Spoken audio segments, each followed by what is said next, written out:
De esta sesión. Pueden, por favor, aceptar la grabación y podemos dar inicio a esta segunda sesión de los talleres de los ciclos de retroalimentación del cambio climático. Vamos a empezar rápidamente, no queremos demorarlos mucho, tenemos 2 videos que ver hoy, así que vamos a empezar compartiendo ya la pantalla para la primera presentación. Muy buenas tardes a todos, bienvenidos. Mi nombre es Paola Rodríguez, soy comunicadora de la Fundación Agua Tuya. La Fundación Agua Tuya es responsable de, está en el cargo de capacitador en estos eventos organizados por el municipio de Tarija, por la red del cambio climático de Bolivia, por el Centro de Educación Ambiental Vientefue. Así que voy a empezar a compartir la pantalla. Un segundito, por favor.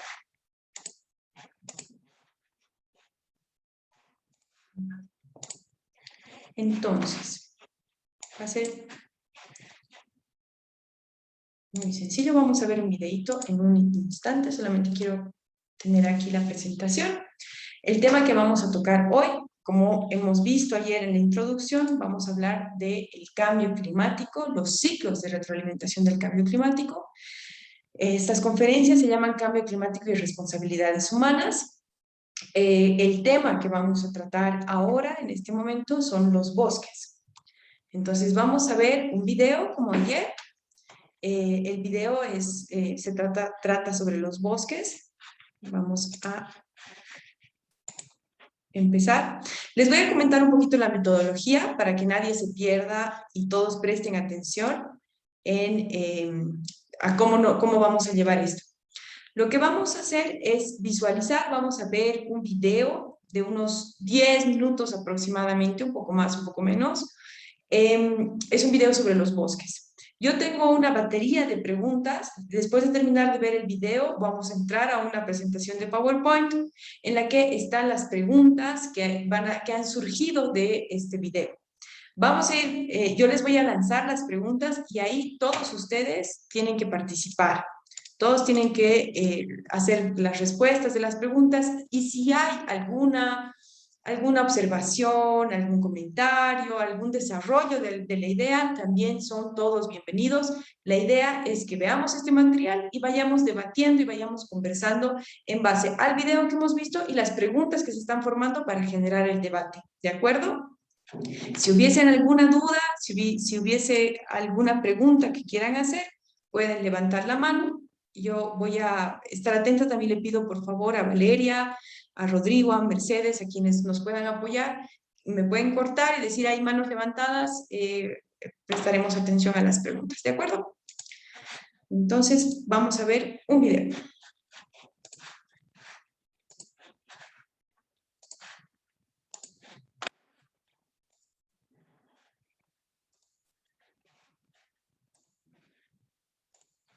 Listo.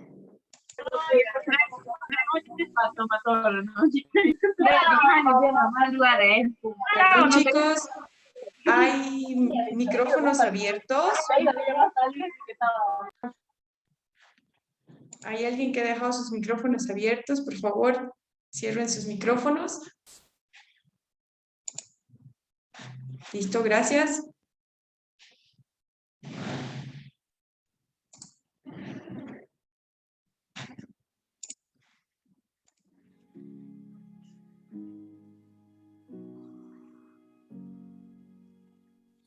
Hace 20 Perdón, un segundito. años empecé a fotografiar nuestros árboles más viejos. Pueden tener 4.000 años. Algunos están muriendo por enfermedad, insectos, falta de lluvia, temperaturas calientes. Nunca me di cuenta que dentro de mi tiempo de vida estaría registrando sus muertes.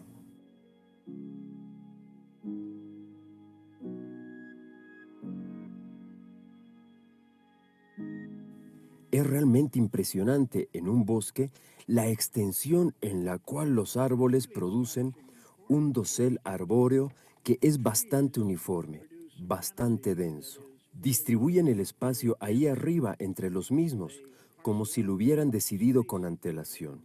A ti te toca este espacio, a mí me toca este otro. Realmente no lo piensan así, pero así es como funciona. Los árboles también son milagros de otras formas. Conforme se extienden con sus hojas y ramas, juegan un papel vital en la salud del planeta. A través de la fotosíntesis ayudan a regular la temperatura de la Tierra, al absorber el dióxido de carbono, un poderoso gas que atrapa el calor de la atmósfera y exhalando oxígeno. Como el dióxido de carbono calienta la atmósfera, al removerlo y almacenar buena parte del carbono de forma segura en sus ramas, troncos, hojas, raíces y tierra, los bosques ayudan a enfriar el planeta. De hecho, cada año los ecosistemas terrestres remueven cerca del 30% de emisiones de combustible fósil. Y los bosques son responsables de la mayor parte de eso. Pero este porcentaje está disminuyendo conforme las emisiones incrementan, aumentando constantemente la temperatura de la Tierra y amenazando la habilidad de los bosques de compensar el calentamiento. Hemos calentado 1 grado la Tierra y un poco más. Y los bosques están sufriendo los riesgos incrementados de los incendios al calentarse y secarse. Riesgos incrementados de enfermedades conforme se vuelven vulnerables a los insectos y mueren como resultado. Cuando los bosques mueren, se vuelven parte de un peligroso ciclo de retroalimentación, desencadenado por el calentamiento. Conforme la temperatura se eleva, el clima se vuelve más caliente y seco, y son víctimas de las sequías, los incendios y los insectos. Con menos árboles, más gases que atrapan el calor permanecen en la atmósfera, elevando la temperatura, lo cual resulta en más enfermedad de degeneración. Conforme los árboles se incendian y descomponen, el carbono que han absorbido durante su tiempo de vida, lo que los científicos llaman un sumidero de carbono, es liberado de regreso al aire. Es totalmente posible que alcancemos un punto donde estemos matando a los bosques, mucho más rápido de lo que los bosques pueden encargarse del carbono. El resultado neto entonces es producir una retroalimentación que es letal. Hoy en día tenemos una elección: permitir que los árboles hagan su trabajo y enfríen el planeta, o arriesgar los bosques que tenemos.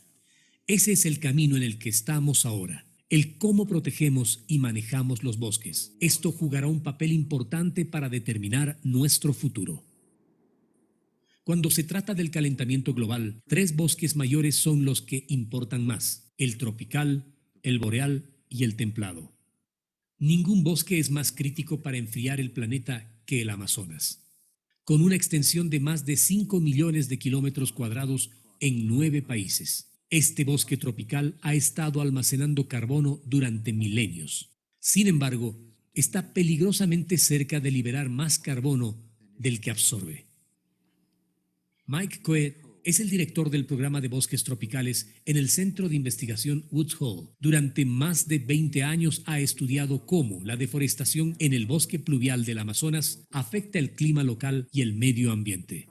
Los bosques pluviales probablemente representan del 15 al 20% de todo el sumidero de carbono terrestre y la mitad del Amazonas. Estamos hablando de que una fracción significante de nuestras emisiones anuales son absorbidas por la selva del Amazonas.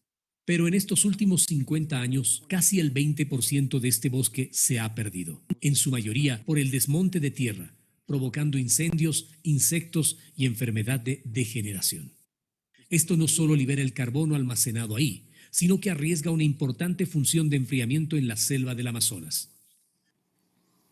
Durante la transpiración, las raíces absorben el agua del suelo y la liberan como vapor del agua a través de pequeños hoyos en las hojas de los árboles, creando un efecto enfriador en el aire circundante. En el Amazonas, la transpiración puede enfriar la región hasta en 5.5 grados centígrados. Cuando perdemos árboles en el Amazonas, cuando los talamos, lo que estamos haciendo es eliminar esa transpiración, lo que resulta en un clima más seco.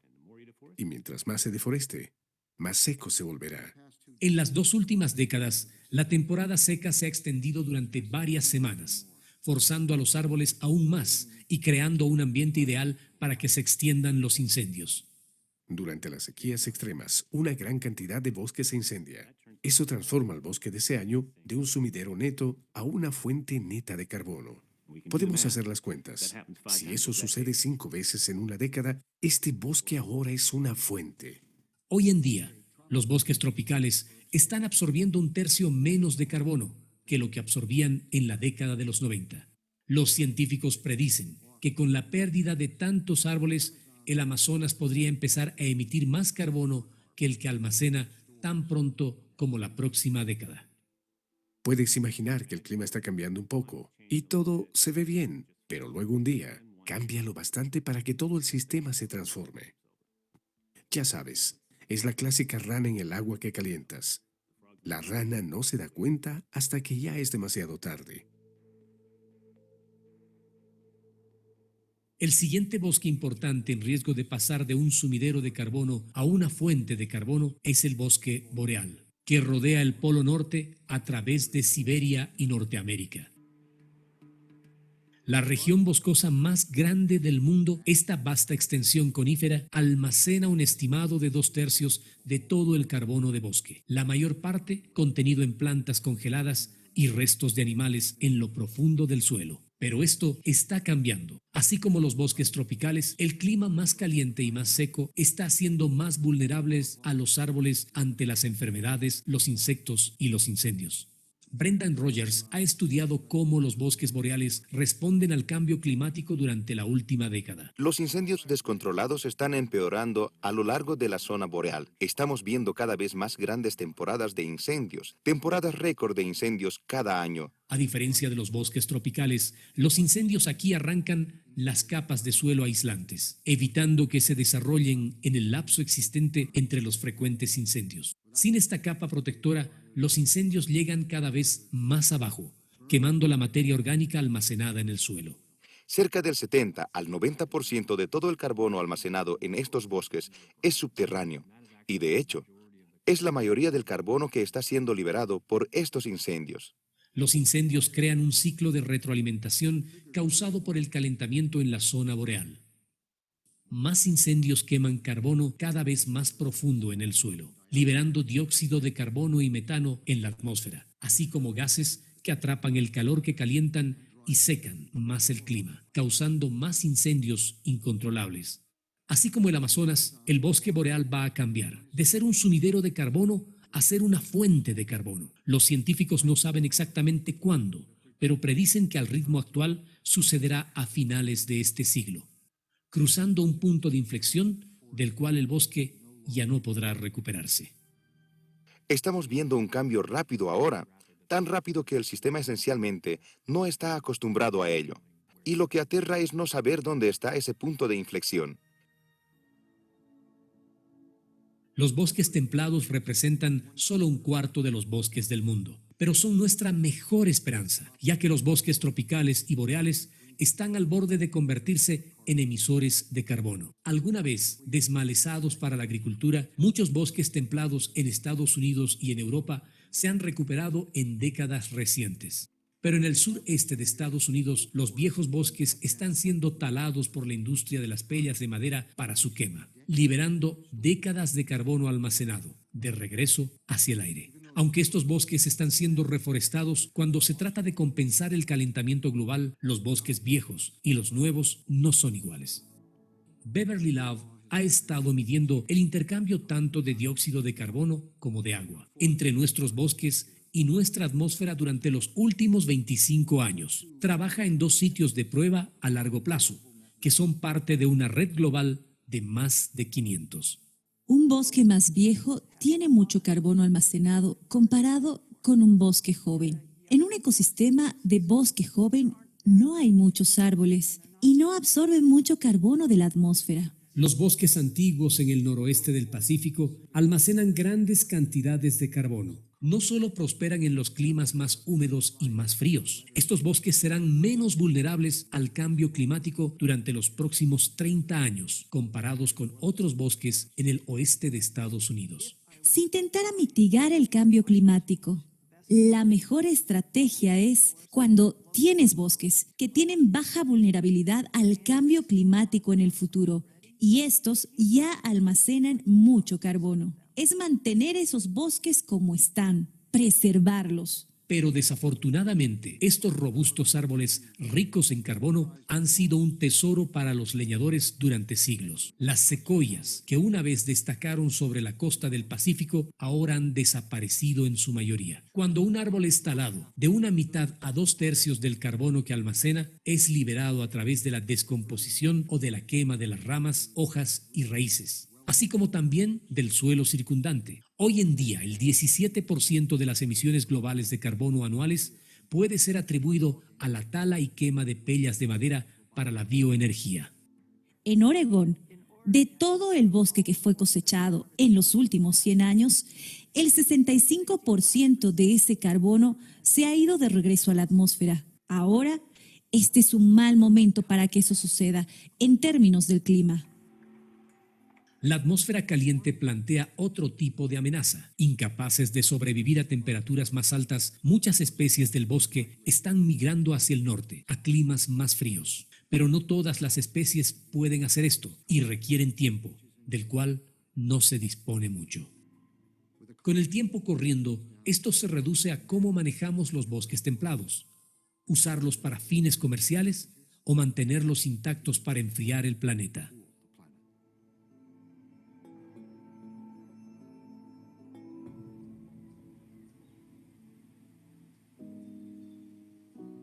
Mientras la actividad humana ha disparado los ciclos naturales de calentamiento, el ingenio humano podría revertir esta dirección, convirtiéndolos en su lugar en retroalimentaciones de enfriamiento. Significaría proteger y expandir los bosques, preservando pantanos, pastizales y todos los hábitats naturales, haciendo uso de prácticas de agricultura que almacenan carbono en lugar de liberarlo, y dejando que los árboles y plantas hagan su trabajo de absorber el carbono del aire. Esto disminuiría la temperatura del planeta e iniciaría un ciclo de retroalimentación enfriador que se perpetúa a sí mismo.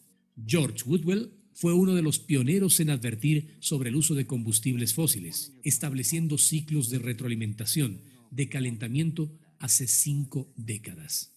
Él está convencido de que la solución reside en la habilidad de la naturaleza para enfriar el planeta.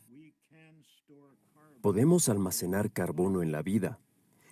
Si queremos ser optimistas, tenemos que ser muy progresistas en nuestra transición desde el combustible fósil hacia un nuevo mundo ecológico. Pero se requiere imaginación, interés y el reconocimiento de la realidad de una tierra que está fallando en este momento. No podemos permitirnos hacerlo demasiado tarde.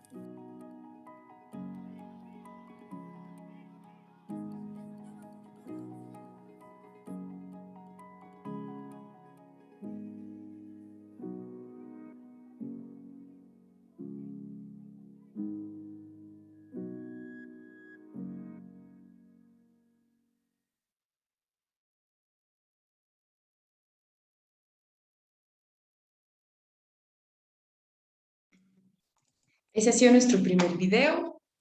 ¿Qué les ha parecido? Coméntenme.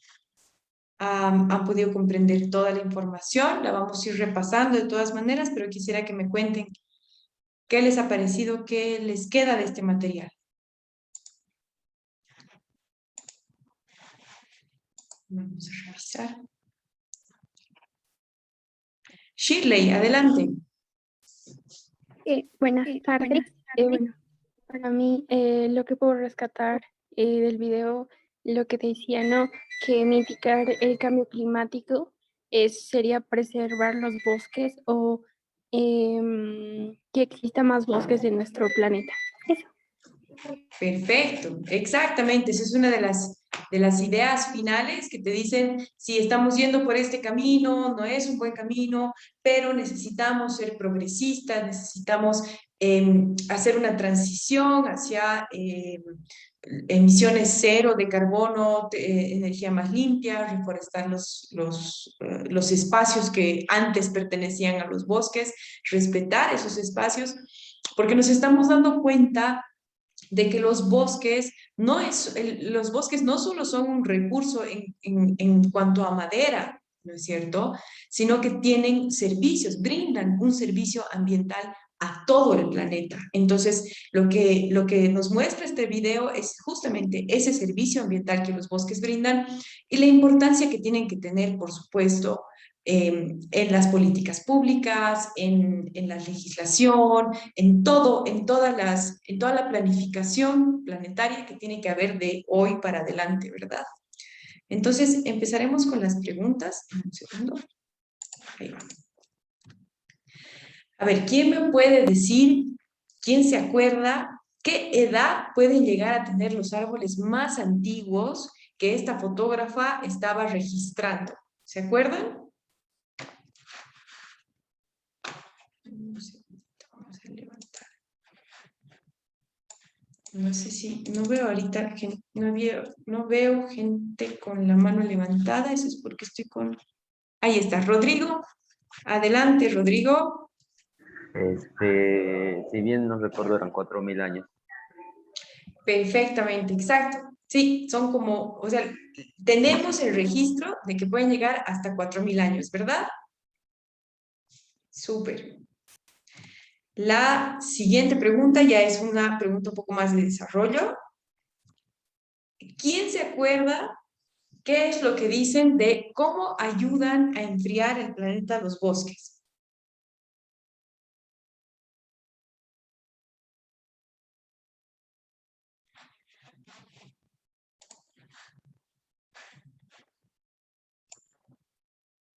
Adelante, Shirley. Sí. Bueno, decía que atrapan el dióxido de carbono y, bueno, son un sumidero de carbono. Eso. Perfecto, muchísimas gracias. Rodrigo y Pablo. Dale, Rodrigo.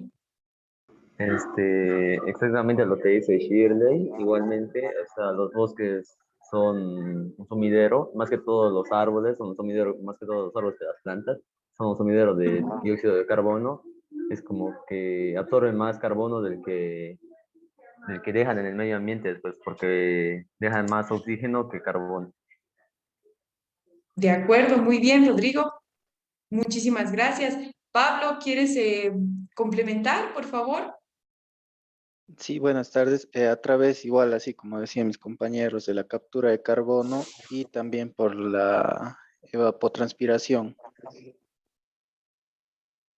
Perfecto, exactamente. Miren, los árboles juegan un papel vital en la salud del planeta porque mediante el proceso de la fotosíntesis están ayudando a regular la temperatura de la Tierra, porque ellos absorben los gases de efecto invernadero como el dióxido de carbono, lo absorben de la atmósfera y emiten oxígeno. El oxígeno, como les ha, no sé quiénes han visto este video cortito que les he mandado al grupo de WhatsApp, en el que se hablaba de la fotosíntesis y cómo las plantas generan energía a través de la fotosíntesis. Es muy interesante, es una lección de eficiencia de parte de la naturaleza, porque el oxígeno es un producto residual del proceso de la fotosíntesis.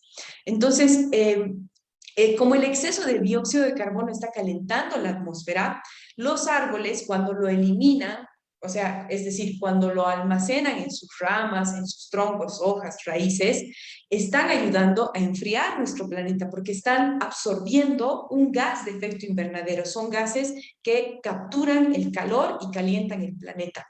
María Emilia, ¿quieres decirnos algo? Bueno, era eso, que además de ser sumideros de CO2, participan en lo que viene a ser la fotosíntesis y añadiendo en la forma química, cuando ellos absorben el CO2, a lo que el resultado que a los árboles o a las plantas les interesa es la glucosa que se genera, y así es que ellos tienen como residual el oxígeno. Eso era. Exactamente, María Emilia, es justamente eso lo que pasa. Se están alimentando los árboles de la energía solar, están generando los azúcares que necesitan para vivir y como un producto residual generan el oxígeno que nosotros respiramos todos los días.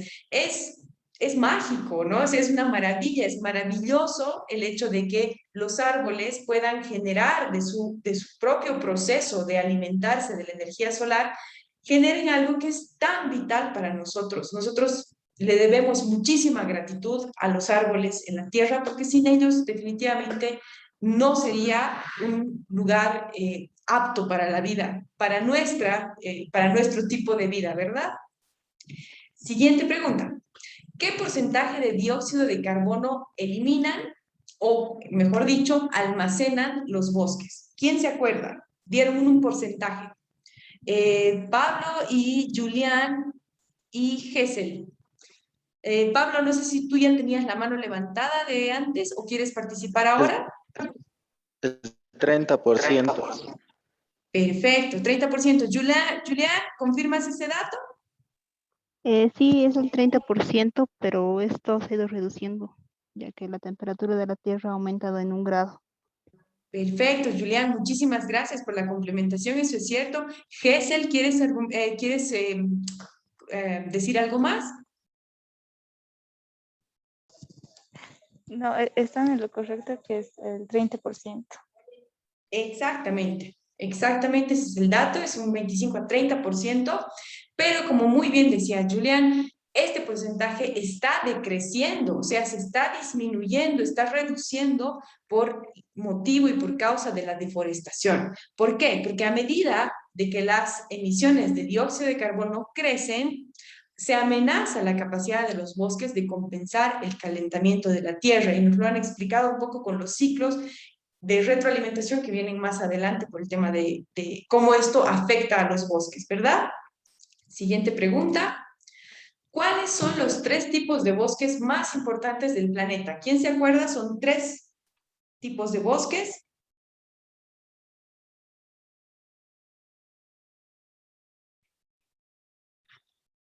Gesell, cuéntame, ¿cuáles son los 3 tipos?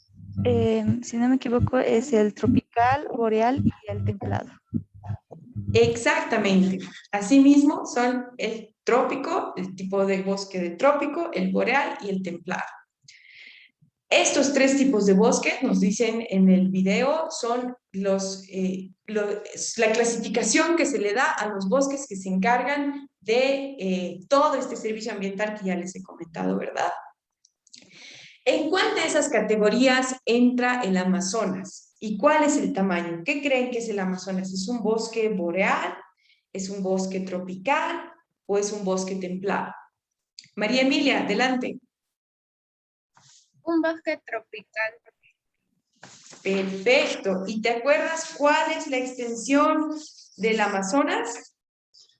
No dijo el número, en cantidad, pero dijo equivale a 6 países, si no me equivoco. De acuerdo, sí, por ahí va. Sí, Julián, ¿nos puedes ayudar? Y Marcelo también. Dale, Julián. Sí, lo que mencionó es que es 5 millones de hectáreas y equivale a 9 países.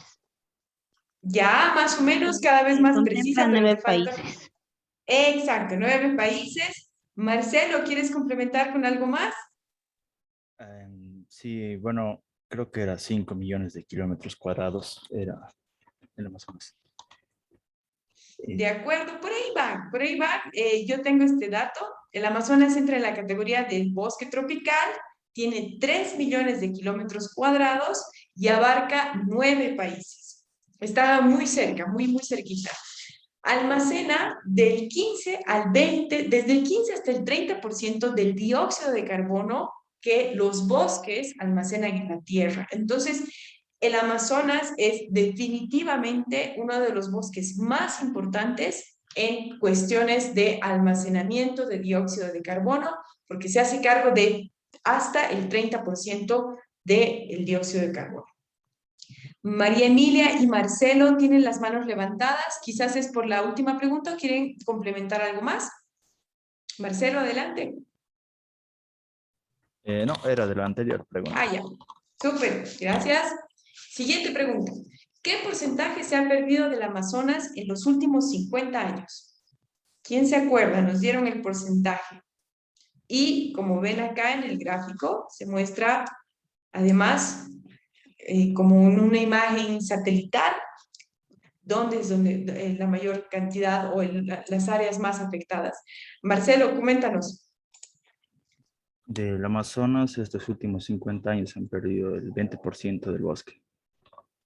Exactamente, esa es la cifra precisa, es casi el 20% de la selva amazónica se ha deforestado básicamente para realizar actividades productivas, ¿no? Entonces, como ustedes ven aquí, definitivamente se ve la incidencia, se ve la afectación que hemos tenido sobre este bosque, ¿verdad? 20%. ¿Cómo se genera el riesgo de que los bosques produzcan más dióxido de carbono del que almacenan? Porque hasta ahorita lo que hemos visto y lo que sabemos es que los bosques almacenan dióxido de carbono porque es parte de su proceso, ¿verdad? Consumen dióxido de carbono, generan oxígeno. Entonces, ¿cómo ese proceso podría revertirse y en vez de consumir, en vez de almacenar, estén produciéndolo, estén lanzándolo a la atmósfera? ¿Quién se acuerda cuál era este proceso? Están ahí, tenemos un par de pistas en las imágenes también.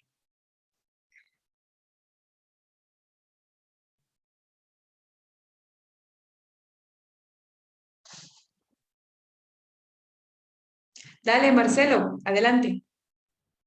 Bueno, a lo que entendí, viendo la segunda imagen más que todo, cuando hay incendios, no solo no solo afecta a los bosques, sino que también el suelo y el subsuelo, a lo que viene a ser quemar la materia orgánica. Ese es uno, y otro es que cuando se queman los bosques, bueno, estos mueren y liberan el dióxido de carbono, que han almacenado todo ese tiempo. Entonces, ¿qué es lo que pasa? Que cuando hay sequías también, todo está seco y son como lo que pasa a ser fuente de dióxido de carbono, o lo que era antes sumidero, lo que pasa a ser una fuente de que cuando se queman, entonces estos son más propensos, cuando hay sequía, cuando están secos, son más propensos a más incendios y por ende a calentar más el planeta. Exactamente, Marcelo, has dado en el punto con la respuesta. Los árboles o los bosques corren el riesgo de volverse un generador de dióxido de carbono, para empezar con los incendios, pero también con la tala indiscriminada de los árboles, ¿verdad? Porque ¿qué es lo que pasa? Cuando se talan los árboles para utilizarlos, para hacer uso de su madera, lo único que se queda de los árboles son los troncos, ¿verdad? Entonces, ¿qué hacen con las ramas, con las hojas y con las raíces? Las queman.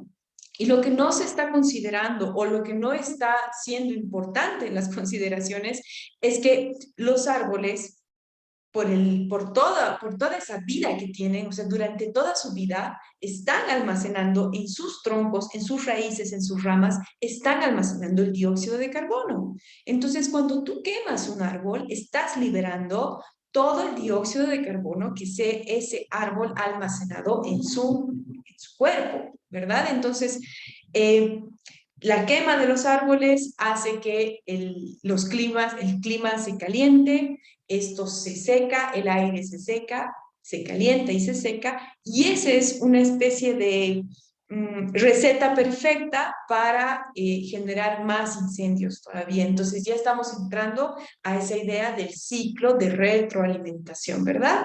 Entonces, claro, al deforestar estamos incidiendo, acrecentando, haciendo más fuerte las épocas secas, y estos incendios que son provocados o generados por la misma sequedad, se incendian otra vez los bosques y liberan todo el dióxido de carbono que almacenaban. Esa es una forma de que liberen, y la otra es justamente por el tema de, al cortar los árboles, dejan esas ramas, hojas, raíces y las queman. O también otro factor que hace que los árboles liberen todo su dióxido de carbono es cuando convierten los árboles o estas partes de los árboles en pellets que después se utilizan para generar energía. Eso también genera dióxido de carbono, no es una energía limpia en absoluto. ¿Quién se acuerda de qué hablaban con la paradoja de la rana en la olla? y por qué es importante recordarlo ahora, ¿no? ¿Quién me puede decir? Rubén, adelante, Rubén, Carolina y Julián. Dale, Rubén. Bueno, la paradoja de la rana nos dice que la rana está en una olla caliente y si nosotros subimos progresivamente la temperatura de la olla, la rana se va a morir quemada, pero no se va a dar cuenta porque ha sido un cambio progresivo, se podría decir, un cambio leve, algo así, ¿no? A diferencia de meterla a la rana en la olla caliente, estando caliente, hirviendo, si la rana hubiese sentido en un primer instante que está caliente, ese mismo momento hubiese saltado. Perfecto, sí, tal cual. Si Carolina quiere complementar algo, adelante. Claro que sí. Lo que estamos viendo ahora es que los cambios de clima se están dando de forma gradual. Entonces, si no actuamos a tiempo, podemos terminar como la rana y vamos a lamentar las consecuencias. El momento de actuar frente a esta problemática yo creo que es ahora. Y eso, básicamente. Buenísimo, muy buena tu reflexión, Carolina, muchas gracias. Julián, ¿quieres participar? Claro, él menciona, ¿no? Es como la paradoja de la rana. No se da cuenta que está en la olla caliente hasta que es muy tarde. Entonces eso nos pasa a nosotros, no nos vamos a dar cuenta del cambio climático hasta que sea muy tarde. Incluso hace un poco tiempo sacaron un artículo que decía que tenemos 5 años para hacer, no, perdón, 7 años para hacer algo al respecto, si no ya va a ser muy tarde. Gracias, muchas gracias por tu apreciación, Julián, y gracias por tu complementación. Pablo, ¿quieres participar? Sí, esta paradoja nos dice que ingresa a una rana a una olla y la ponen a hervir. Y entonces la rana se va adaptando a ese clima, se va adaptando y va gastando energía al ir adaptándose a esa temperatura del agua. Y cuando ya se da cuenta que el agua está hirviendo, ya no puede salir porque ya no le alcanzan las fuerzas. Y a eso se refiere, ¿no? Cuando nosotros queramos salir de todo esto, ya va a ser muy tarde, las fuerzas tal vez ya no nos van a alcanzar. Muchísimas gracias, Pablo, además por la metáfora, o sea, por dar a entender de que esta es una metáfora en la que, por supuesto, es una rana que está en agua fría, que se va calentando progresivamente, no se da cuenta y cuando ya es muy tarde ha perdido toda la energía, ha perdido todo el tiempo y ya no puede salir de ahí, ¿verdad? Es justamente lo que estos investigadores, estos científicos que son entrevistados para estos videos nos dicen, ¿no? Es una llamada de atención, es una advertencia para decirnos, cuidado, que no nos pase lo que le pasa a la rana en la olla, tomemos en cuenta, seamos atentos, prestemos atención a las señales y no pensemos que porque nos podemos adaptar, porque es verdad, el ser humano tiene una capacidad de adaptación impresionante, ¿verdad? Por eso estamos en todo el globo, por eso estamos en todas partes, desde los lugares más fríos hasta los lugares más calientes de la Tierra, porque el ser humano tiene esa capacidad de adaptarse a su entorno. Pero no permitamos que nuestra capacidad de adaptarnos al entorno nos quite, nos borre o nos distraiga de el hecho de que eventualmente vamos a llegar a un punto en el que ni siquiera nuestra capacidad humana de adaptarnos rápidamente nos va a salvar. Entonces, es una metáfora muy interesante que como futuros promotores de la educación ambiental o de los mensajes ambientales, siempre podemos utilizarla para explicar esta situación tan delicada, ¿verdad? Siguiente, bueno, aquí ya estamos llegando a la conclusión, nos falta una diapositiva más sobre el ciclo de retroalimentación en los bosques, pero yo quiero llegar ya a cerrar ideas hasta este punto. Entonces, para concluir, para ir concluyendo, los árboles juegan un papel vital en la salud del planeta porque regulan la temperatura, absorben el dióxido de carbono y nos regalan, nos generan el oxígeno que tanto necesitamos para vivir.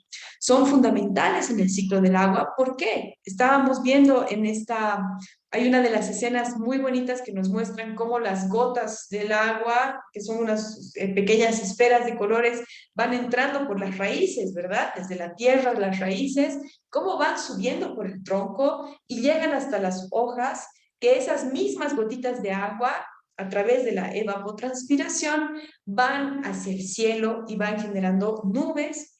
Lo que no nos ha mostrado el video, pero lo conocemos y les invitamos a visitar uno de los videos de la página de Fundación Aguatuya. Pueden entrar al YouTube de Aguatuya y busquen polvo de hadas de los árboles, lluvia y ríos voladores. Es un video, es una animación que hemos hecho justamente hablando sobre este proceso importantísimo que los pueblos de la Amazonía conocían desde hace muchísimo tiempo y que recién ahora, a través de la ciencia y a través de experimentos y de mucha observación, estamos recordando, estamos rescatando ese conocimiento que ya existía y que lo tenían aquellos que han venido y que estaban delante de nosotros, ¿verdad? Los pueblos antiguos, los que tenían los que estaban más cerca de la naturaleza, más cerca del origen de las cosas y que tenían un conocimiento profundísimo de cómo funciona el mundo y cómo funciona la naturaleza y cómo todo está conectado. En este momento, a través de la ciencia y a través de los estudios y la observación, estamos recordando, estamos volviendo a descubrir cómo es el ciclo de los árboles, cómo los árboles influyen de una manera tan importante. Segovia, por favor, si puedes apagar tu micrófono. Estás con el micrófono abierto. Ahí va. Entonces, lo que pasa en el ciclo, o sea, la importancia de las selvas en el ciclo del agua es trascendental, especialmente la Amazonía para Latinoamérica. Sin la Amazonía, el agua que llega desde el mar, el Océano Pacífico, no llegaría hasta la Argentina, o sea, pasando por Bolivia, por Brasil, por Uruguay, por Paraguay. Estamos hablando de un ciclo que en toda Latinoamérica es fundamental y que se produce a partir de los árboles de la Amazonía que absorben el agua de la tierra. Bueno, para empezar es el agua que está en el mar, que se evapora, es empujada por los vientos alisios, llega hasta la Amazonía, llueve en la Amazonía y los árboles absorben esa agua, la van subiendo por sus troncos, como hemos visto en este gráfico del video de ahora, la suben, la transpiran, esas gotitas, esas microgotas de agua, esa transpiración de los árboles, se vuelven nubes que van viajando por toda la Amazonía. Entonces, los árboles son el cauce de los ríos voladores. ¿Por qué son ríos voladores? Son todas estas nubes cargadas de agua que llevan agua desde el Océano Pacífico y la Amazonía hasta la punta de nuestro continente, es decir, hasta Argentina. Entonces, estos conocimientos que estamos recordando, que ya había, pero se perdieron y ahora los recordamos, nos están mostrando que los árboles no solamente tienen el servicio ambiental de generar el oxígeno y absorber el dióxido de carbono, sino que también son sumamente importantes para nuestro ciclo del agua, en todo el mundo, pero especialmente la Amazonía en Latinoamérica. Entonces, como les decía, los árboles bombean el agua del suelo al cielo y llaman a la lluvia con sus aerosoles, porque no solamente hacen ese trabajo de absorber el agua, convertirla en nubes y ser el cauce de los ríos voladores, sino que también los árboles sueltan los aerosoles, que se les conoce también, el científico que los descubrió, que es Norberto Nobre, los ha llamado como polvo de hadas, que es un nombre muy bonito para los aerosoles de los árboles, que son además los que llaman a la lluvia, porque salen de las hojas de los árboles, entran a las nubes y al entrar en contacto con las microgotas, con las partículas de agua, las vuelven más pesadas y hacen que la lluvia se genere. Entonces, el proceso es impresionante. Les sugiero otra vez, vean este video que les comento, es muy didáctico y van a poder aprender sobre uno de los trabajos más importantes de la selva amazónica para nuestro continente. También otro aspecto que se ha tratado en el video es que la deforestación seca y calienta los bosques, lo que aumenta el riesgo de los incendios.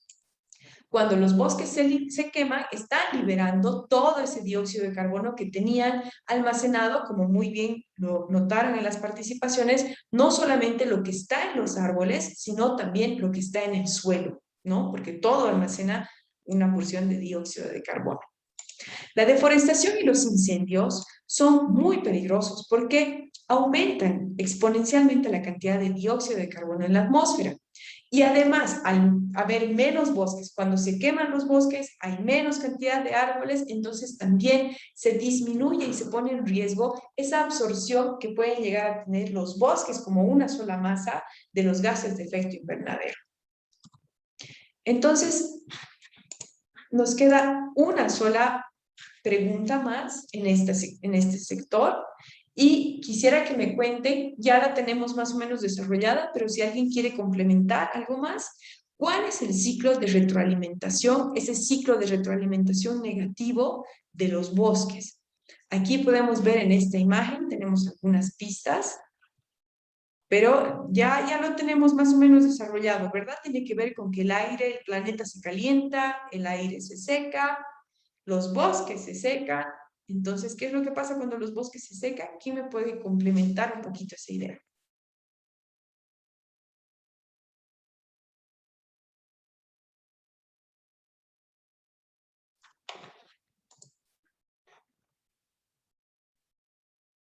Aquí Julián nos ha compartido en los comentarios. Revísenlo, por favor. Es un artículo de semana.com, que es este artículo que menciona cuál es el tiempo que nosotros tenemos o que nos queda para hacer algo respecto al cambio climático.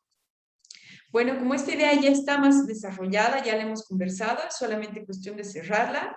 Lo que estábamos diciendo es que a medida de que la temperatura del planeta aumenta, el aire se hace más seco, y cuando el aire es más seco, los bosques pueden volverse más inflamables, hay más peligro de incendios, lo que provoca más fuego, lo que provoca que se queme más el carbono, que hace que se vuelva, va a alimentar este ciclo que es el del calentamiento.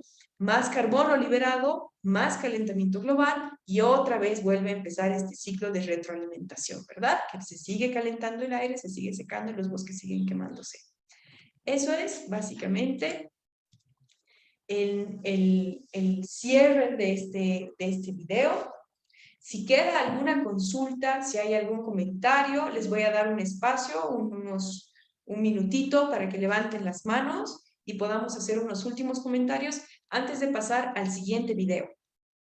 Dale, Diana, adelante. Gracias. Tenía una consultita. Cuando los árboles sí limpian el dióxido de carbono, pero también las algas marinas, ¿verdad? ¿Y qué pasa si, digamos, nosotros contaminamos demasiado? ¿Llegaríamos a romper este desequilibrio? ¿Es importante también que las algas como tal limpien este dióxido de carbono, o es más importante los árboles, tal vez?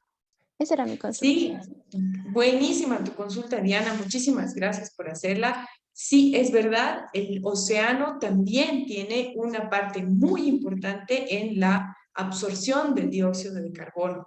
Y por supuesto, cualquier afectación que nosotros tengamos en el ecosistema marino puede generar los mismos problemas. Si hay demasiada contaminación en los mares, los animales, porque tú sabes que todo está conectado en todas partes, todo está conectado.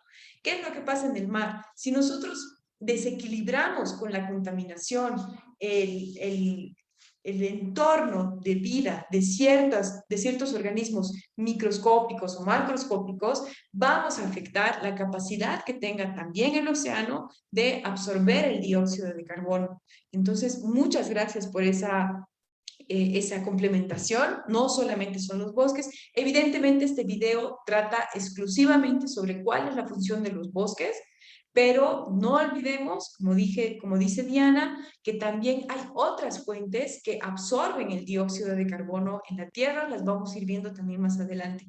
Muchísimas gracias. ¿Hay alguien más que quiera participar?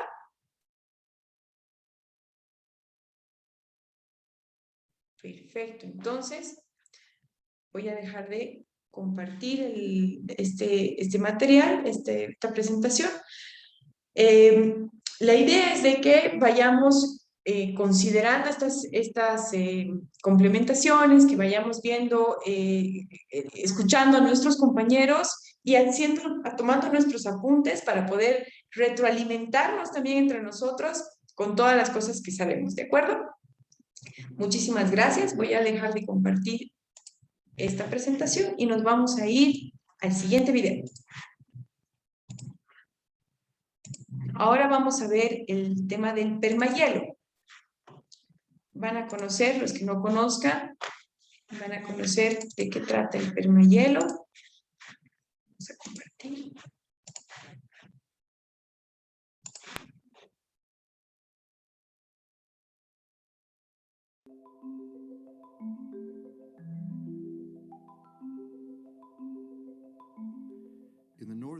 En el hemisferio norte, casi un cuarto de la Tierra está cubierta por una extensión de hielo llamada permahielo.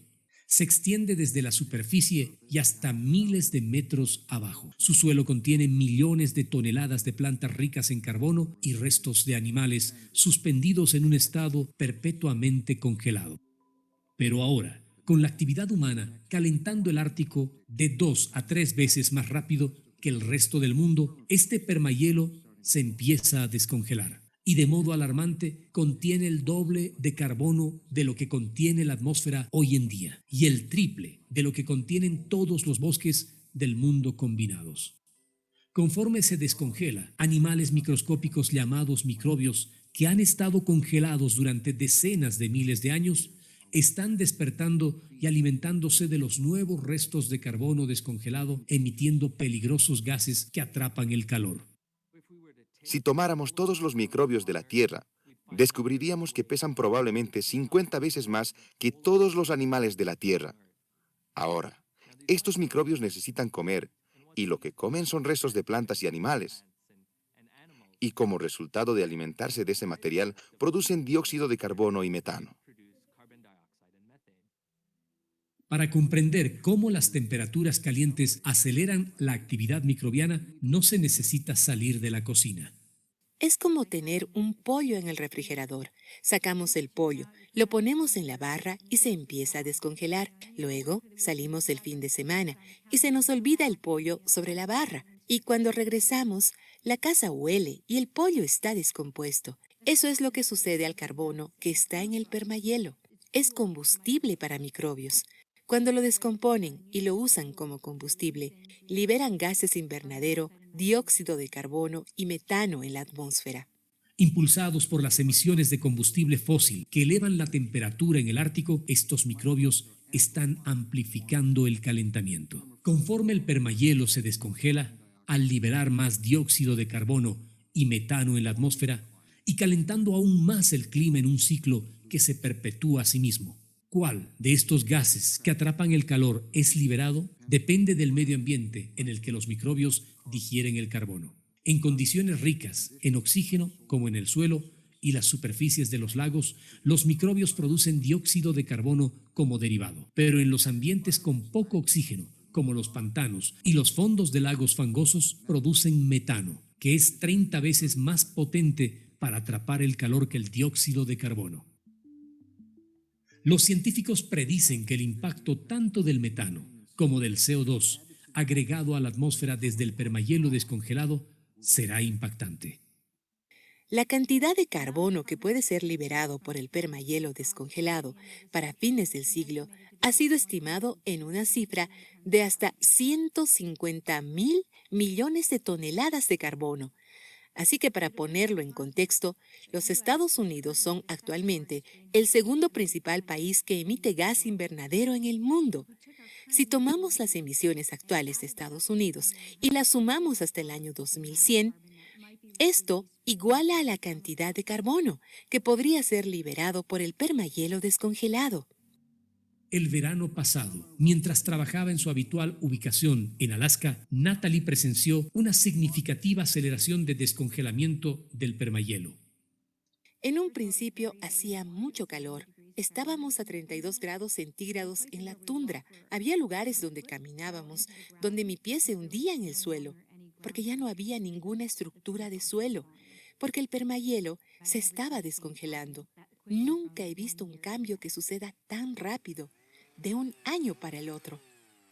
Para entender cómo este descongelamiento impactará al clima global, Natalie y su equipo recolectan núcleos de permahielo de diferentes lugares a lo largo del Ártico.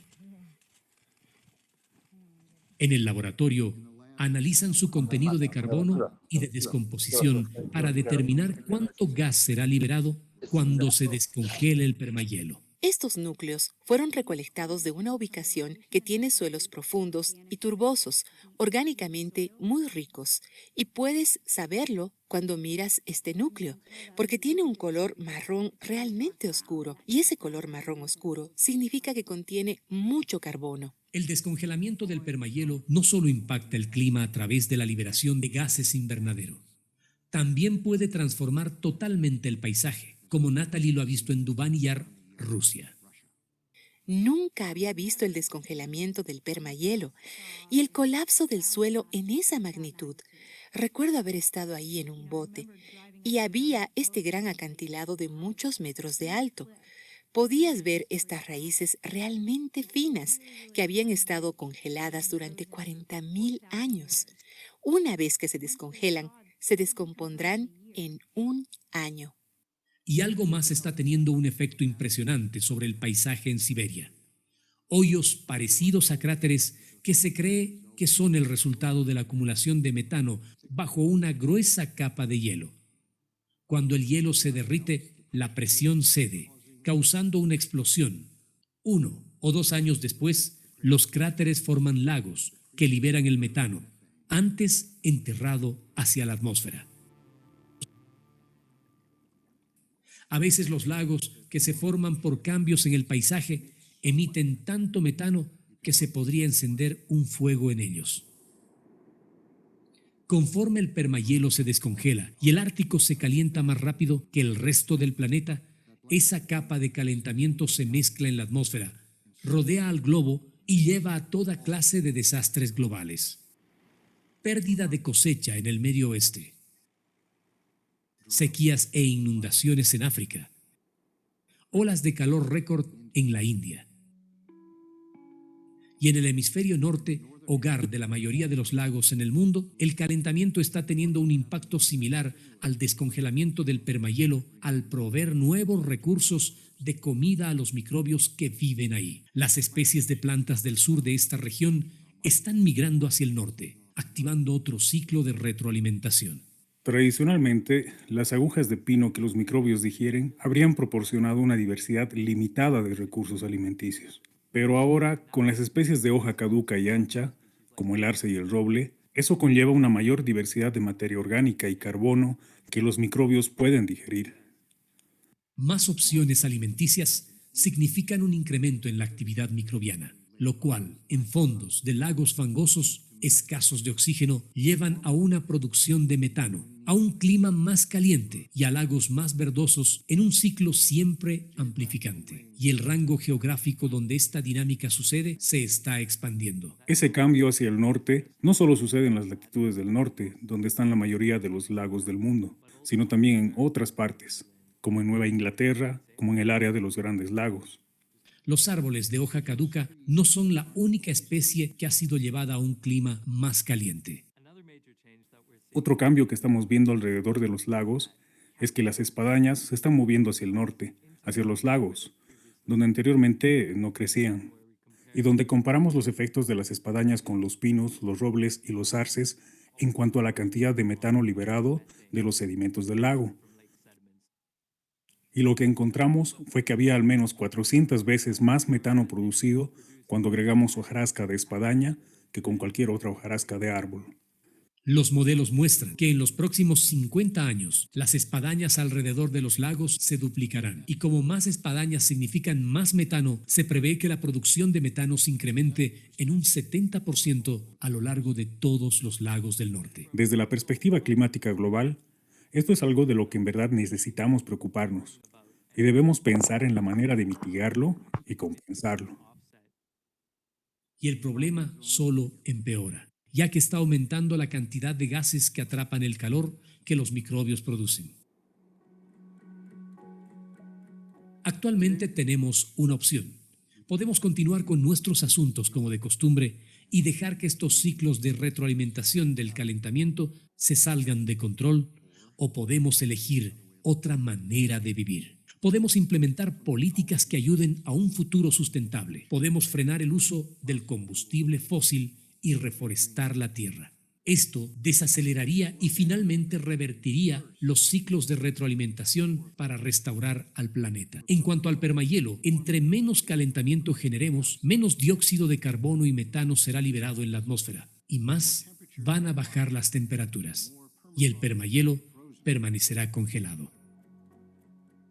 Una vez que el carbono es emitido desde el permahielo, se requiere mucho tiempo para que éste se reconstruya. Hay algunos lugares donde los efectos físicos del descongelamiento del permahielo podrían ser permanentes, pero en otros casos, cuando se tiene un descongelamiento del permahielo, se puede tener un recongelamiento del permahielo. Como los gases invernaderos se mezclan a través de la atmósfera global, las acciones en todas las partes del mundo reducirán el descongelamiento del permahielo, y un descongelamiento reducido de permahielo disminuirá el calentamiento en todo el mundo. Comunicarle a nuestros legisladores que esto es importante para nosotros, que esto está teniendo un impacto en cada uno de nosotros, que esto es importante para la salud humana, para el bienestar humano, es la acción más importante que cada uno de nosotros puede tomar. Afrontar con éxito el cambio climático requiere un nivel sin precedentes de cooperación social, cooperación entre naciones, cooperación dentro de las naciones, entre múltiples sectores. Y eso podría suceder. Requiere liderazgo. Idealmente, lo que la ciencia puede hacer en esta conversación es ilustrar los diferentes futuros posibles.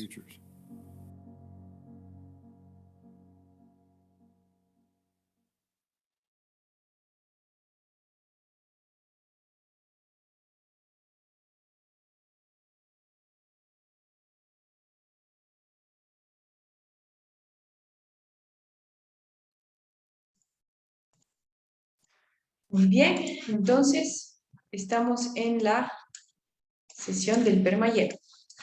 Así que vamos a abrir esto. Ya hemos visto el video. Y vamos a pasar a la primera pregunta. Si es que no hay nadie que quiera participar, que quiera dar algún comentario antes de lanzar las preguntas, de todas maneras, levanten las manos, son libres de participar y de hacer los comentarios que ustedes quieran. La primera pregunta, ¿dónde está ubicado el permafrost o el permahielo? ¿Quién se acuerda? Pueden levantar las manos. María Emilia, adelante. Se encuentra en el hemisferio norte. Perfecto, muy bien. Félix Herrera, si quieres complementar con algo. Bueno, complementar que solo se encuentra en las masas de tierra, ¿no?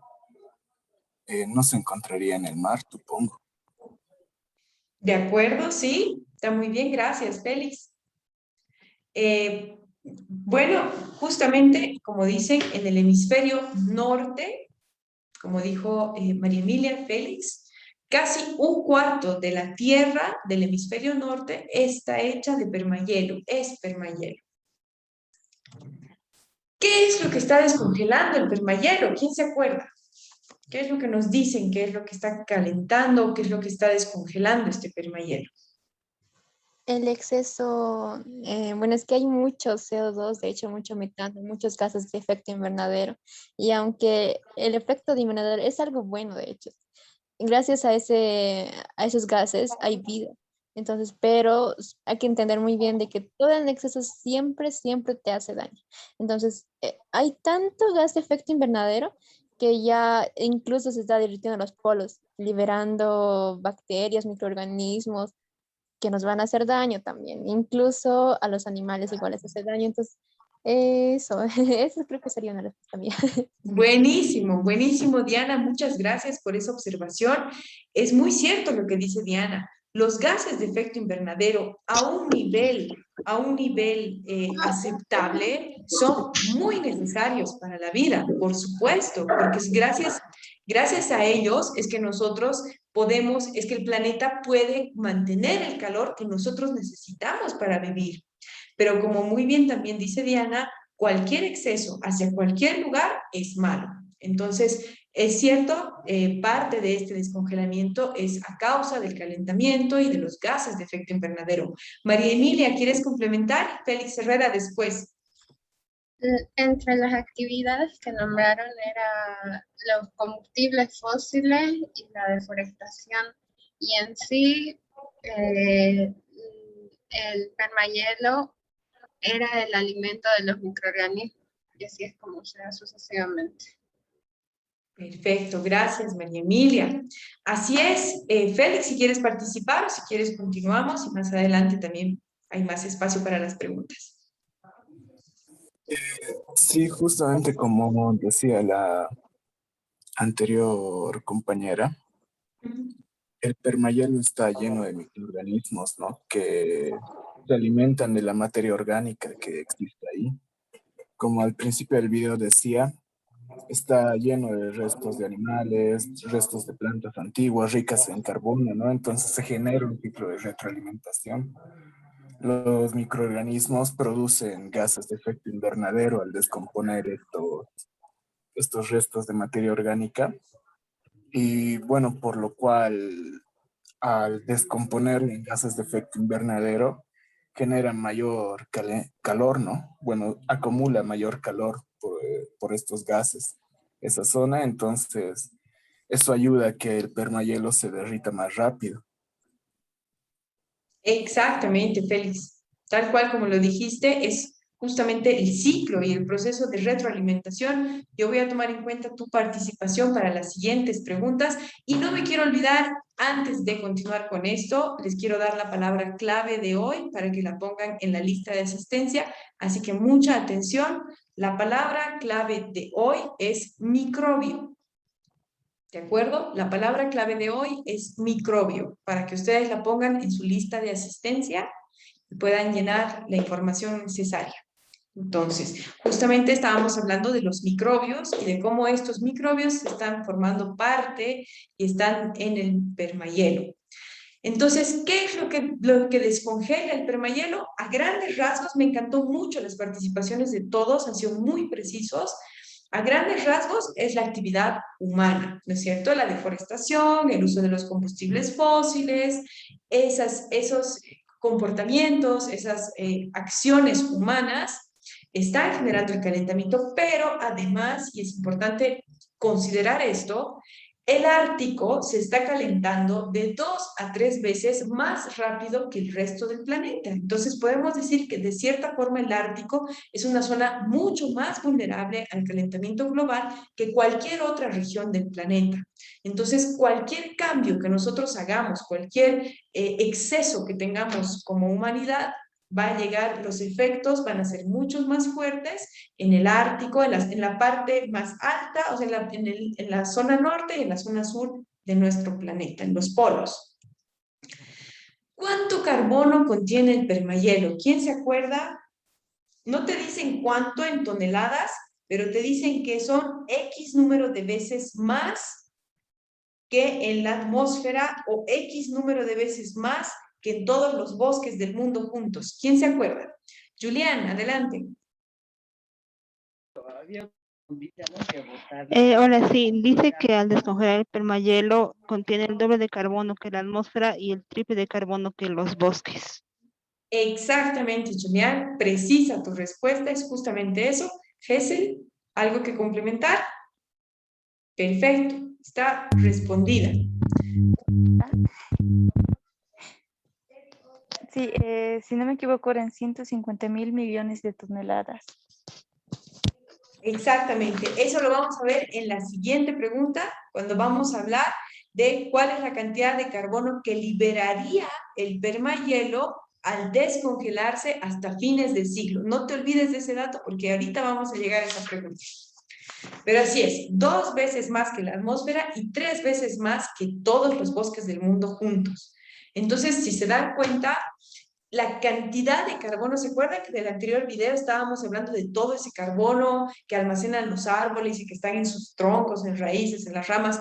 Bueno, todo eso es, no sé si alguna vez han escuchado esta expresión, pero es como un piojo tuerto en comparación a la cantidad de carbono que tiene el permahielo. Entonces, mucho cuidado con eso porque como humanidad nosotros tenemos que proteger este espacio, porque este espacio tiene el potencial de ser catastrófico si lo dejamos ser, si dejamos que siga ese curso y hacemos que se derrita todo este permahielo, es muy peligroso porque podemos liberar más carbono del que nunca nos hubiésemos imaginado en la historia. Además del riesgo de la liberación de carbono, ¿qué otros riesgos nos comentan que hay en el descongelamiento del permahielo? ¿Quién se acuerda? Tiene que ver con nuestra palabra clave, además.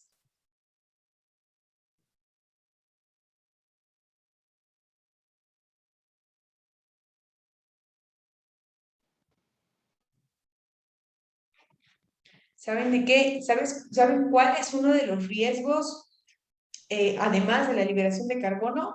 Que los microbios que están congelados, que han estado congelados durante decenas de miles de años, despierten y se alimenten de ese carbono recién descongelado y emitan gases de efecto invernadero como el dióxido de carbono. O sea, no solamente se libera carbono al descongelarse el permahielo, sino que también hay microbios que viven en ese permahielo, que al ser descongelados se pueden alimentar de eso y en ese proceso de alimentación como producto residual generan dióxido de carbono o puedan generar metano. ¿Se acuerdan? ¿Se acuerdan también más adelante? Vamos a ver en la siguiente pregunta justamente. Aquí ya no le puse el efectito, así que lo vamos a ver directamente. ¿Cuál es el riesgo? ¿En qué condiciones generan dióxido de carbono o metano? Y aquí ya tengo la respuesta destapada, así que lo vamos a explicar directamente. El carbono descongelado es un combustible para los microbios, que cuando lo consumen, dependiendo de dónde están, emiten o dióxido de carbono o metano.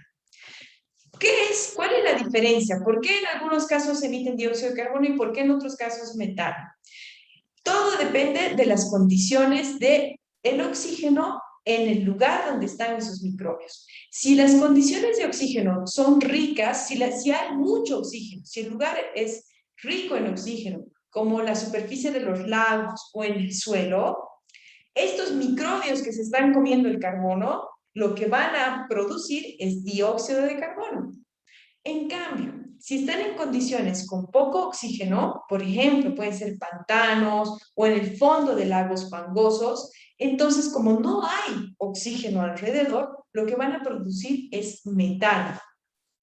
Entonces puede ser el mismo microbio, pero en diferentes situaciones relativas al oxígeno, producen o dióxido de carbono o metano. Félix, ¿quieres complementar? Adelante. Sí. Este fenómeno también se da en lo que son las hidroeléctricas en zonas tropicales, ¿no? Que al inundar gran cantidad de bosque, y muchas veces que no se desmonta, ¿no? O se desmonta media, entonces genera mucha materia orgánica en estos embalses, los cuales son descompuestos por microorganismos que generan metano, ¿no?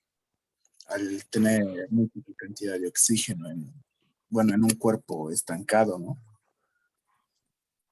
Exactamente, Félix. Es una complementación y es una observación súper importante porque a veces nosotros cuando pensamos en energías limpias, en comparación, por supuesto, la energía que se genera a través de las hidroeléctricas se puede considerar como mucho más limpia que la generada por el petróleo, por el carbón o por el gas, ¿verdad? Pero hay efectos, justamente lo que dijo Félix, es un efecto colateral de las hidroeléctricas, porque para que tú tengas la capacidad de manejar el agua y que a partir del movimiento del agua puedas generar energía, necesitas crear embalses donde acumular esa agua, que tenga una caída y que tenga una turbina que sea la que vaya generando la energía. Entonces, si no se hace un trabajo correcto de desmonte, como muy bien lo dijiste, Félix, si no hay un trabajo de limpieza de ese espacio en el que se va a modificar su fisonomía y se lo va a inundar, toda esa materia orgánica que se quede debajo del agua, eventualmente se va a descomponer y puede generar metano, porque es un espacio en el fondo de esos reservorios de agua, no hay suficiente oxígeno, entonces se puede generar el metano. Entonces, muy bien, hay que pensar en que aunque tengamos energías limpias, aunque pueda ser una energía limpia, tenemos que analizar todos los factores colaterales para que de verdad sea una energía lo más limpia y con el menor impacto posible. Muchísimas gracias por esa complementación, es súper importante. ¿Se acuerdan este datito que nos decía cuánto pesarían todos los microbios de la Tierra juntos si los mezcláramos y los juntáramos todos? Nos dijeron algo como X número de veces más que todos los animales de la Tierra. ¿Quién se acuerda de ese número?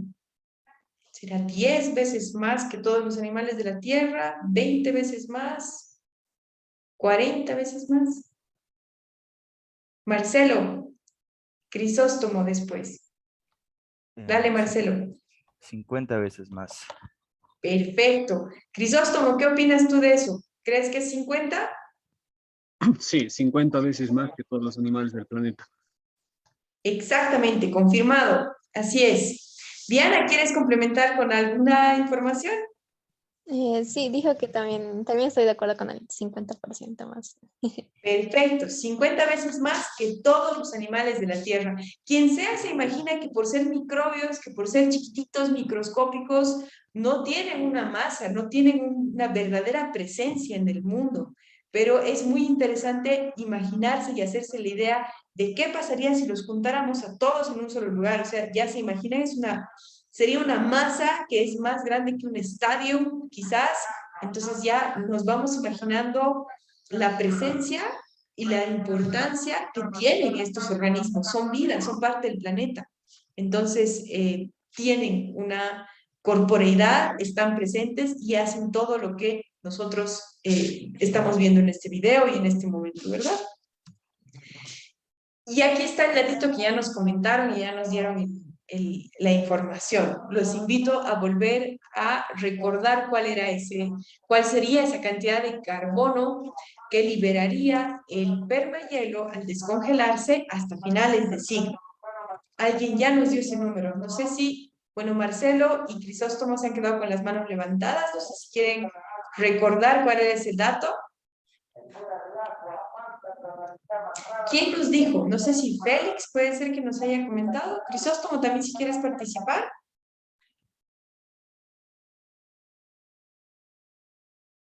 Me parece que se quedó con la mano. Rodrigo, adelante. Era 150.000 millones de toneladas de dióxido de carbono. Exactamente. Que se generaría debido al descongelamiento del permahielo.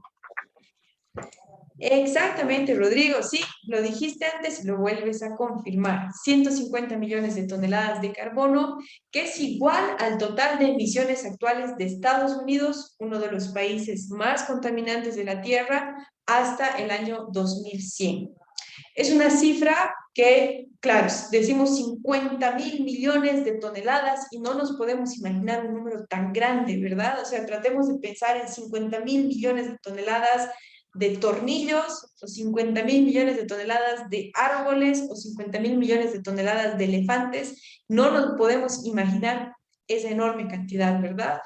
Pero tratan de darnos una idea de que esta cifra es igual al total de las emisiones de Estados Unidos hasta el año 2100.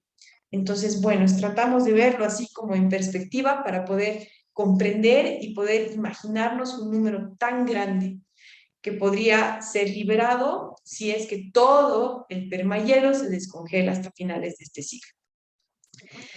Pregunta del millón para este tema. ¿Cuál es el ciclo de retroalimentación del permahielo? Súper importante pensar en cómo, no se olviden, cuando hablamos de ciclos de retroalimentación, acuérdense de ese efecto que tiene el micrófono en un parlante, ¿verdad? Son dos parlantes, el micrófono, que va generando como una especie de eco, ¿verdad? Que se hace cada vez más grande, más grande, más grande, más grande, más grande, y que se vuelve imparable. Entonces, ¿cuál es ese proceso? ¿Cuál es el ciclo de retroalimentación para el permahielo? ¿Quién me puede dar un vistazo a eso? Un apunte.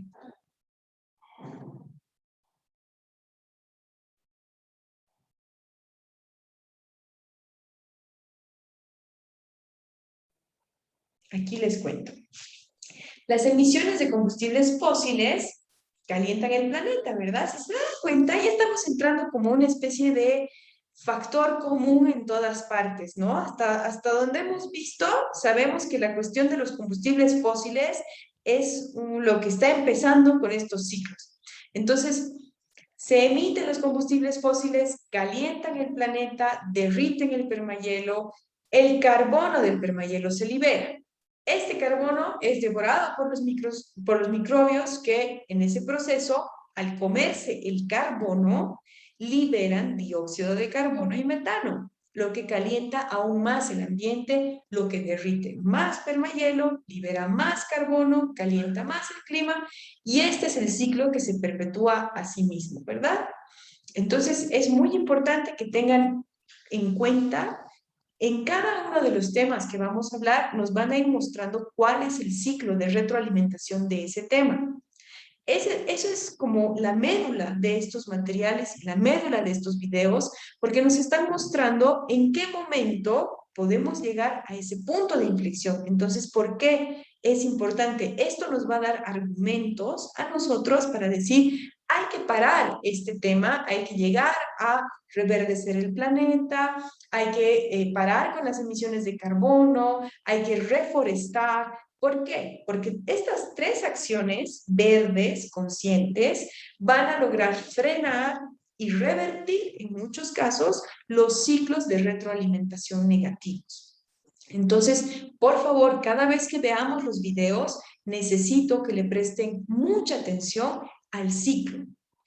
Hay dos ciclos, si se dan cuenta, los que nos van mostrando en los videos. El ciclo negativo, que es el ciclo de retroalimentación, y también nos muestran cómo podemos detener ese ciclo, ¿verdad? A través de lo que les decía, evitar las emisiones de dióxido de carbono con los combustibles fósiles, forestar el planeta y dejar de deforestar.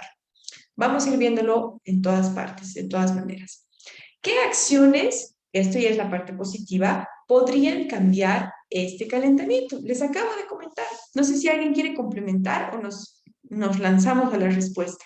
De todas maneras, están con muchas pistas por aquí. ¿Hay alguien que quiera complementar algo sobre qué acciones creen que podrían cambiar este calentamiento y este ciclo de retroalimentación negativo?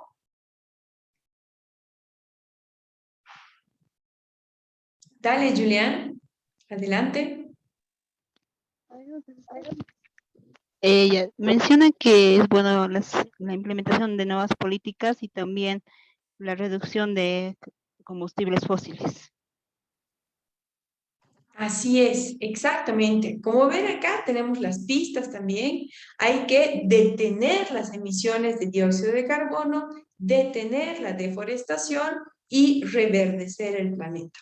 Entonces, como muy bien decía Julián, además todo esto pasa por la implementación de políticas que respalden un futuro sostenible. Hay que detener el uso de combustibles fósiles y reforestar la tierra. Estas acciones no solamente van a ralentizar, sino que también pueden revertir este ciclo de retroalimentación. Entonces, no todo está perdido, no todo es negativo, estamos yendo por un camino que debemos reconsiderar y replantear, Pero lo interesante y lo bueno y lo positivo de esto es que sabemos cuál es ese camino. Tenemos la solución, no estamos perdidos en medio de la nada en una catástrofe ecológica. Sabemos cuáles son los pasos que necesitamos para cambiar esta realidad. Lo que necesitamos es que haya gente en el poder capaz de hacerlo y con la visión necesaria, con el valor suficiente para hacerlo. Entonces, para concluir, el permahielo contiene enormes cantidades de carbono que es producto de toda la materia orgánica que estaba congelada en él, ¿verdad? Los restos de animales, restos de plantas, esa materia orgánica es el carbono que está congelado en el permahielo. El calentamiento global derrite el permahielo, libera el carbono que sirve de alimento para microbios que al procesarlo liberan dióxido de carbono o metano, ambos considerados como gases de efecto invernadero, y esta es la esencia de ese ciclo de retroalimentación negativo que acabamos de ver. ¿Cómo se puede evitar esto? Dejando de utilizar combustibles fósiles, deteniendo la deforestación y reforestando, reverdeciendo el planeta. Eso es básicamente, chicas, chicos, me ha gustado muchísimo pasarles esta información. Les voy a compartir en el grupo los links de todos los videos, los tenemos ya en nuestro canal de YouTube. Los invito también a visitar el canal de YouTube de Agua Tuya. Van a encontrar muchos recursos educativos, mucha información muy interesante que nos va a ayudar en este ciclo de talleres. Yo les voy a compartir los links para que ustedes puedan ir visualizando, ir viendo los videos con anticipación. Yo sé que hay mucha información, en algunos casos técnica o más compleja, hay muchos números, hay muchos datos. Entonces, quienes tengan tiempo, quienes tengan la disponibilidad y la voluntad de hacerlo, por supuesto, pueden ver los videos antes de las clases y así también vamos a estar más en contacto con la información que vamos a ir solicitándoles el día de mañana. Entonces, si alguien tiene algún comentario, alguna duda, alguna aclaración o alguna idea, algún pensamiento que quieran compartir, este es el momento.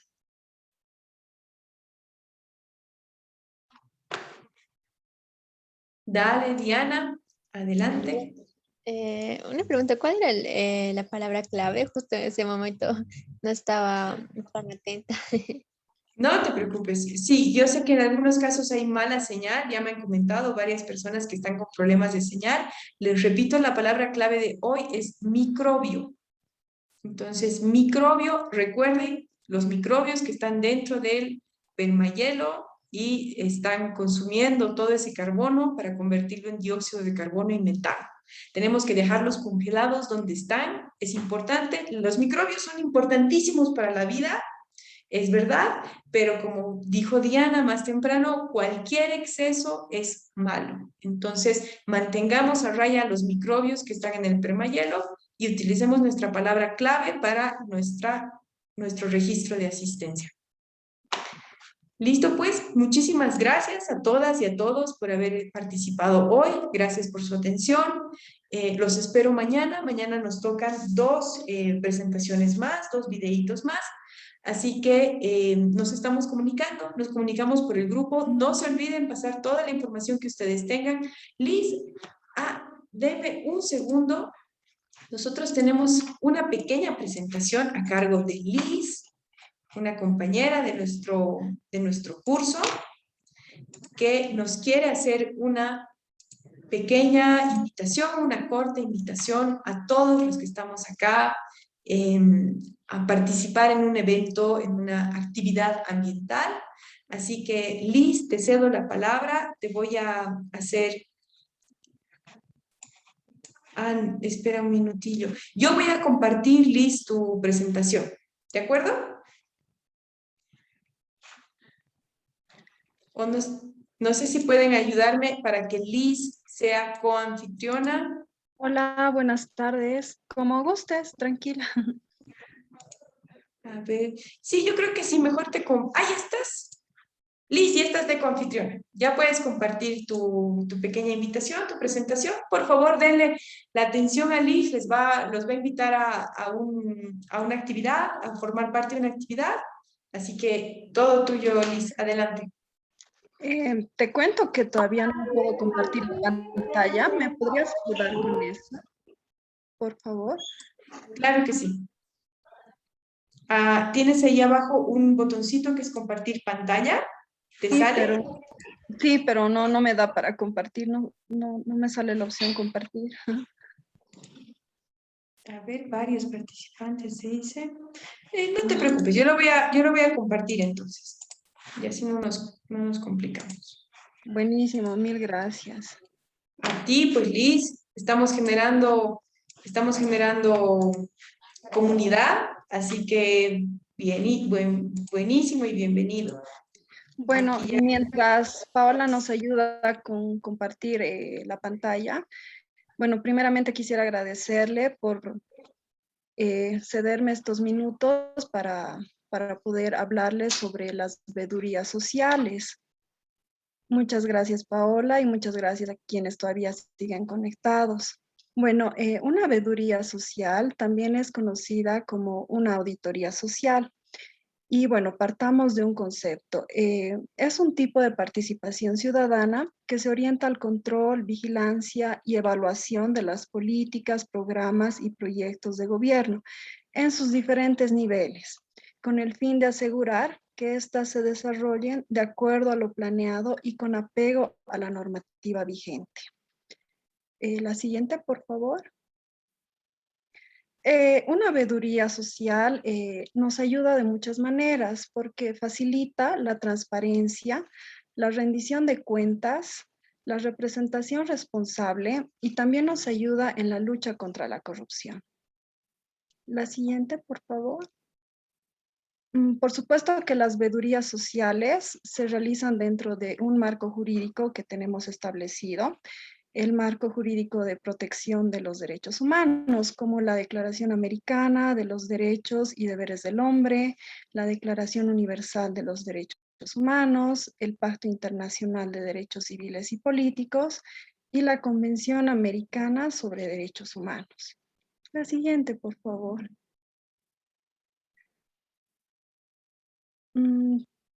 ¿Por qué son importantes las veedurías? Porque muchas veces las personas están atrincheradas en su vida privada, lo que genera pasividad e indiferencia ante la vida pública. Y esto también se debe a un temor, ¿no?, hacia las autoridades, que podemos vencerlo si empoderamos a los ciudadanos. La siguiente, por favor. Entonces, ¿cómo logramos empoderar a los ciudadanos? Pues cuando conocen sus derechos, ¿no? Entonces, la participación ciudadana es un pleno derecho ciudadano que los funcionarios públicos tienen el deber de reconocer, respetar y promover como un derecho humano. La siguiente, por favor. A mí me gusta más el término veeduría social y no tanto auditoría social, porque una auditoría ciudadana no es una evaluación hecha por un grupo de tecnócratas o académicos encerrados en una torre de marfil. Es un proceso social y político técnicamente normado por un protocolo de investigación y evaluación basado en la rigurosidad académica, pero siempre con participación ciudadana. La siguiente, por favor. Entonces, una vez diseñado un proceso de veeduría social, seguimos un procedimiento. Y a grandes rasgos, estos son los pasos generales de una veeduría. Y comienza de dos maneras. Puede comenzar así. Si está apoyada por las autoridades públicas, existe una reunión entre el equipo impulsor y las respectivas autoridades públicas. Si no está apoyada por las autoridades, pues solicitamos información por escrito. El siguiente paso será realizar un ordenamiento y análisis de la información, luego redactar un informe, luego comunicar los resultados y acciones de incidencia y finalmente pasamos a la etapa de monitoreo, seguimiento y evaluación. La siguiente, por favor. Entonces, teniendo esta base teórica, digamos, de una veeduría social, de qué es y por qué, comentarles que yo he diseñado un proyecto de veeduría social que se llama El Ganado y la Meta No, para realizarlo en Bolivia. ¿Por qué? Porque Bolivia ha suscrito el Acuerdo de París, que establece como límite ambicioso no aumentar más de 1.5 grados de temperatura. Como bien hemos visto en estos talleres, el planeta se está calentando por los diferentes gases que se producen. Por ejemplo, el ganado emite metano, que según la ONU, este gas tiene un poder de calentamiento de 80 veces mayor que el dióxido de carbono. El objetivo de la veeduría que he planteado es conocer la política pública boliviana respecto al metano emitido por la actividad ganadera para cumplir con nuestros objetivos climáticos que emanan del Acuerdo de París.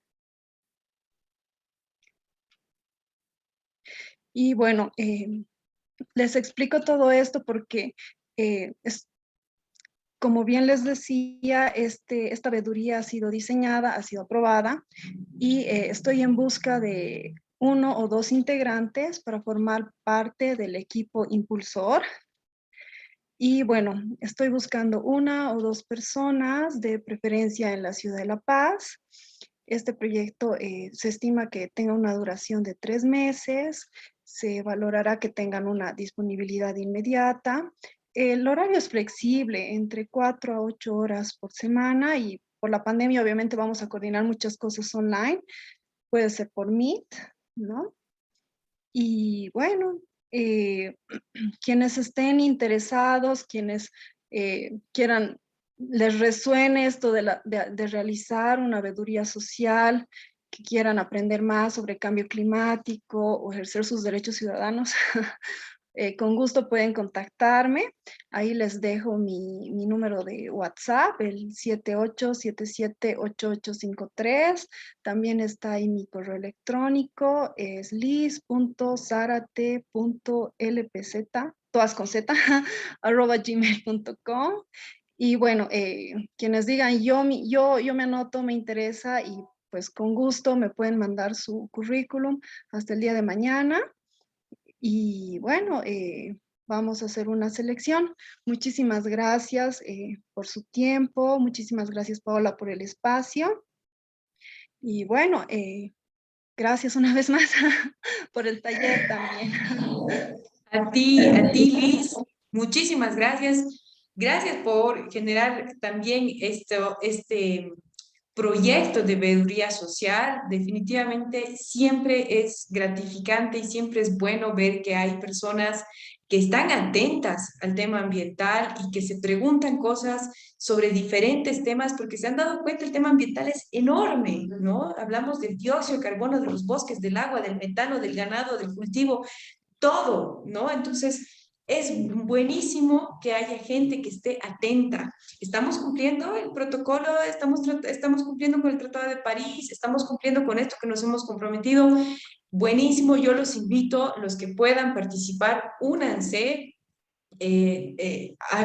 sigan esta invitación, atiendan esta invitación y vamos a mandar, si estás de acuerdo, Liz, vamos a mandar este pequeño documento al grupo, si te parece. Claro que sí, claro que sí. Súper.